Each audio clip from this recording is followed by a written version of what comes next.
Hey, what's up, everybody? I have another amazing episode coming your way where we're going to talk about how one agency owner had a pivotal moment where a client actually told him something that changed everything for him. Where, he was kind of figuring out no one's opening up my emails, but now everyone's calling them, which is pretty cool. We all want that. So let's go ahead and jump into the episode.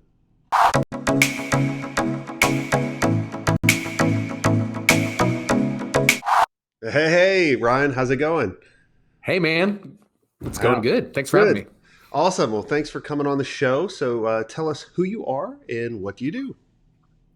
Dude, I am Ryan Redding. Most people probably don't know or care, but I have founded and run DP Marketing Services. We are a full service digital agency that specializes for home service companies. Awesome. And so take us back about how did you start the agency and why did you jump into running an agency? Yeah, it was entirely not on purpose. So I have a background working at a big boutique advertising agency in St. Louis. Did that for a while and learned a lot of experience, but kind of got out of marketing world for almost a decade.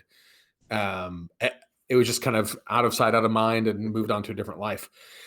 Got more into business consulting, and in the process, started realizing that all these guys with like Main Street small businesses, and so think of any Main Street USA, bakers and chiropractors and whatever, Mhm. they all had really crappy websites, like awful. And some of it they just didn't have the knowledge, some of it they didn't have the budget. And so originally it was, hey, we'll just do websites that don't look crappy for a really affordable price for these guys. And so it started off doing web design, and trying to do like super low dollars. And frankly, I'm embarrassed to say it out loud. Like our we still have some of these guys on the book at $100 a month to get For just hosting or for maintenance? for well, there's not really much maintenance because these are guys who kind of like set and forget. So it essentially becomes hosting and nothing. But yeah, $100 a month, and these guys got a website that didn't look awful and just really basic, but it's something for them. Awesome. So yeah, for a while, that's all we did. And so how'd you kind of pivot and start doing more and more outside of websites? Because, you know, that was kind of my start. Like I started designing websites and then we started adding on other services. Yeah, so this is kind of crazy, and it kind of dovetails into how and why we're niched like we are. So uh, we early on did any Main Street small business. So literally think about bakers and chiropractors and self storage places, and we to this day have a lot of those guys still on our books paying $100 a month. One of the guys who picked up in this time was a plumber. There was nothing special about him. He was just another one of these guys. But in the matter of about 6 months, he went from a guy working out of his garage making 150 a year to the first page of Google and his target market. I think right now he's got 16 trucks on the road. He spends his time golfing and on the boat with his on the lake with the boat with his family, and he doesn't work anymore. And he was literally the first one to say, uh, "Bro, you only need to work with people like me because we don't know what we're doing. We're comfortable paying for it.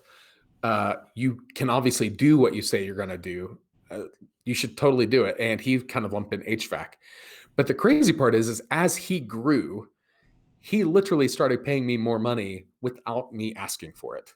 So he started off with $100 a month, and then he's like, "Bro, I made whatever. I made $80,000 off you this month. Here's 300." And I'm like, "Well, crap. Here's $300. What am I going to do for $300?" And then it turned into here's 1,000, and it turned into here's 2,000. He just kept paying me more without asking for more. And so as he kind of raised his voluntary contribution for the impact it made on his business, I started having to figure out ways to add value into the services that we were doing. So then it came into like real SEO, real social, real reputation, like all the things you think of like a full stack digital agency would do. That kind of became the way that we like started building out our services that we do now. How long did it take you to Because there's a lot of us that struggle with, well, I don't want to turn down all this other work, if I'm just going to dedicate it to this particular, market. Um, how long did you struggle with it, and what were some of the things that allowed you to kind of make that decision and go all in? So yeah, there's a couple layers on that because early on when this plumber was like, bro, just work with plumbers. It's not, I keep saying it wasn't sexy. It wasn't appealing. It was like, who wants to walk around being like, yeah, I do marketing for plumbers. And it maybe took 3 months of me just kind of wrestling with, is he crazy or is he onto something? Once I kind of swallowed the pill of, okay, I think he's onto something, it was kind of all in. So we kind of rebranded. We started like building out collateral for that specific niche. And then that made it where it was much easier for him to refer plumber number two. Because when plumber number two came and visited our website, guess what? All he sees is language that he identifies with. When he sees our social and our reputation, all he sees are guys like him, like sharing their own personal experiences. And so it really quickly came from, and I say quickly, maybe within 6 months, came from something where we're trying to talk to anybody who wants a website on Main Street, right? And you get crappy ones and you get the weird ones and you get the crazy ones and whatever. And guys who think $100 a month is too much for their budget. In most markets in the US, we have guys on our waiting list because we work with one contractor per service area. So we've got guys wanting to work with us who we can't because we've already got someone there, and they come to us. We don't go to them. So it's kind of been a really fundamental shift. But to answer the question about like, how do you say no? If we at any point would have said, hey, we're going to start taking on this chiropractor or whatever in a meaningful way to build it out, it would absolutely break our processes. It would break our strategy for actually attracting new clients. It would be a significant, it would disrupt the momentum that we have in a really difficult to describe way. I've never found that turning away business is bad. In fact, I feel like it gives you the clarity to maximize that momentum moving forward. Yeah, and talk about the waiting list, because what I found is when we've created waiting lists, it literally makes them want you even more. And they're constantly always like, hey, you got any opening? Got any opening? Hey, I want in, I want in, I want in. So, and obviously it's real too, right? Like you can't fake it. A lot of people are like, oh, I'll just fake that part. But talk a little bit about, how do you do that? How do you remember that? Because a lot of agencies will be like, oh yeah, who reached out to me in this particular market that now we have an opening? Yeah. So it starts with like scarcity and exclusivity, right? Because we have really big competitors who will work with anybody. They don't really care. So you can pay someone $3,000 a month and you're like, man, this is amazing. And then you realize, well, they're working with the guy right across the street and then the guy 2 buildings down. And it makes a lot of friction for these guys because they feel like, who's getting the best efforts? Yeah. And what we've learned about this particular niche is these guys are very jealous and very territorial. So, okay, cool. So when we say, hey, we're going to protect their service area, we're only going to work with one contractor per service area. That gets us a lot of loyalty from them.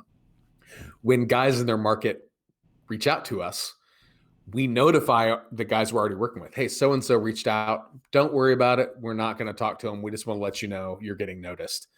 That creates a sense of loyalty with the guys we're already working with, which strangely results in more referrals to other markets and all these trade groups.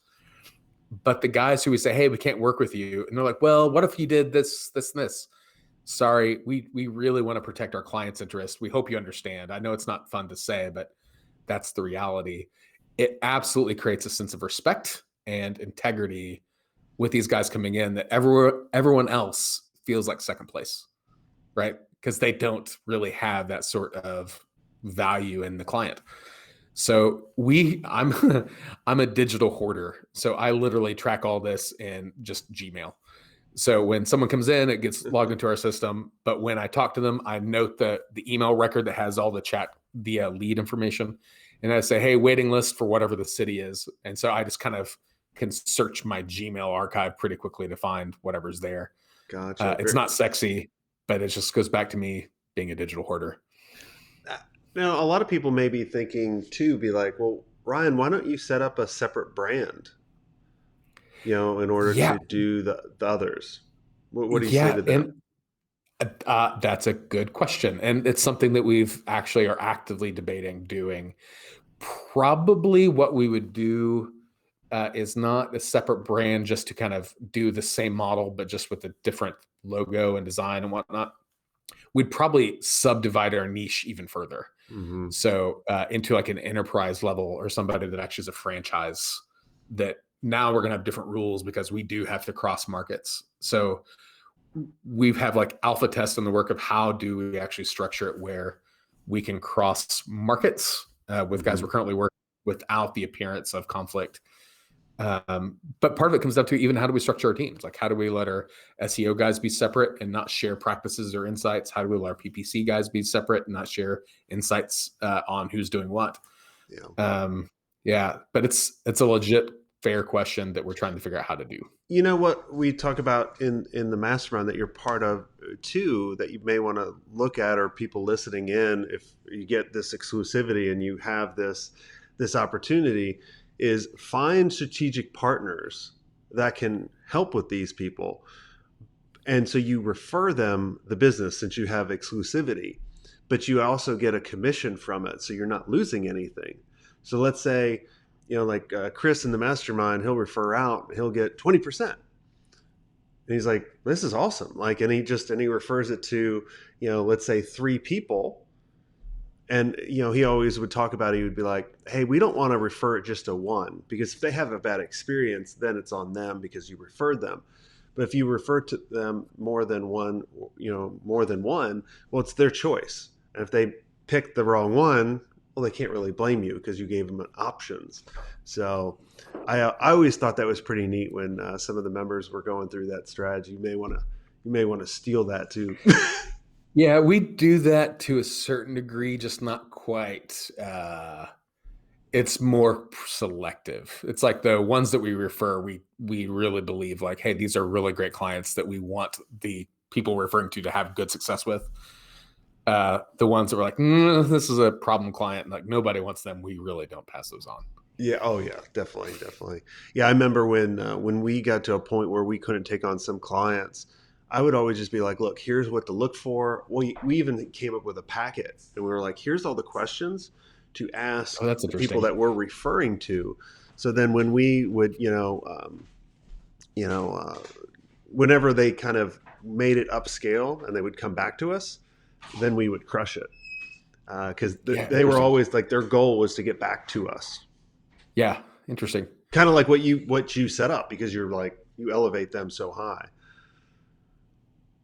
Yeah, it really is crazy how I know a lot of other agency guys when I talk to them they freak out at the exclusivity. They freak out over like being very niche into it. It's when we say, hey, we're home service, so like, okay, but we go, yeah, but right now we don't do landscape, we don't do pest control, we literally do plumbing, HVAC, we have a handful of electrical, but usually the electrical it's part of a plumbing.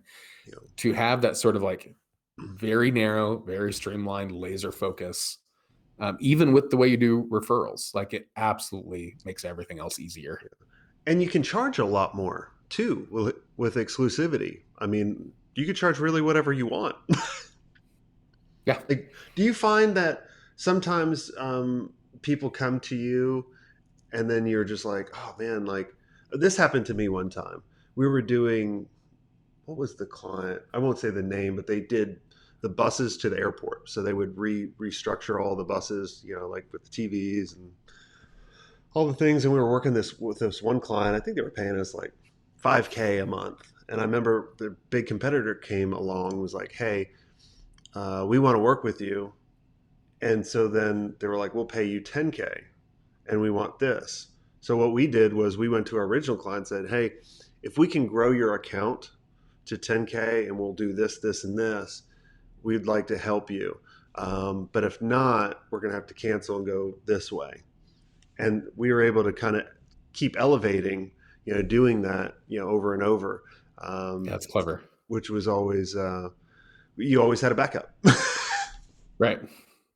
So. Yeah, and that's something that we're also trying to figure out how to do. Even like one of the weird complications too to that point is, as these companies grow, these are not literally all the time, but they're service area businesses, right? So they have a physical brick and mortar, and then they have a service area that they do their work. If we do our job well, their service area expands, right? They get bigger and bigger. So if they're in Denver, they get bigger and bigger, and they go, you know what, let's go up to Fort Collins. And they start another division of the company, or they go down to Colorado Springs. So their territory keeps expanding too. Yep. And it's creating weird logistical things of guys growing into our competitors, right? Of guys we already work with, but now they're competing. Yeah. So we're trying to figure out, like, how do we even start threading that needle in a well, it's a good problem to have. It's a great problem. Right? Like, a lot of times I find at the different stages of where people are in their agency, it's like, in the very beginning, it's like, how can I work on lead gen and close as much business as possible? But then it starts switching to, kind of like operations. Like, well, how do we deliver? How do how do we pick and choose? How do we get selective, and all of that, which is just a testament of the scaling and growing in the right way. Well, this has all been great, Ryan. Is there anything I didn't ask you that you think would benefit the audience listening in? No, other than this sounds really dumb. I'm really old school with like the value of exceptional experience with the clients, because I would say, I think in 2020, 92% of our growth came from our clients referring us to other people. Like, so it's this kind of nuts sort of thing of, yes, we charge a lot. Yes, we're proud of what we do, but taking care of our clients to the degree at which they feel like they want to help us in return, it's pretty crazy. Like the amount of social proof that's available for us anywhere these guys look. I mean, it's a lot of fun. That's awesome. But I think this is a really cool opportunity for me to be on here. So thank you for the invite. Oh no, I'm thrilled you came on. What's the website people can go and check the agency out? Yep, dpmarketing.services. Awesome. It's pretty easy. Yep. Well, everyone go there and check it out. And if you like this episode, I want you to do me a favor. I want you to do a couple things. I want you to take a screenshot of it, upload it to Instagram or any of your favorite social media, and just tag us and say what you liked about the episode, and we'll give you a shout out back. And thank you for listening. And the other thing is if you want to be surrounded by amazing agency owners like Ryan and so many other mastermind members, I'd love for you guys to go to digitalagencyelite.com, request an invite, and we'll put you through the paces, make sure you're the right member that we're looking for, and that we can actually help you out. So go to digitalagencyelite.com, and until next time, have a swank day.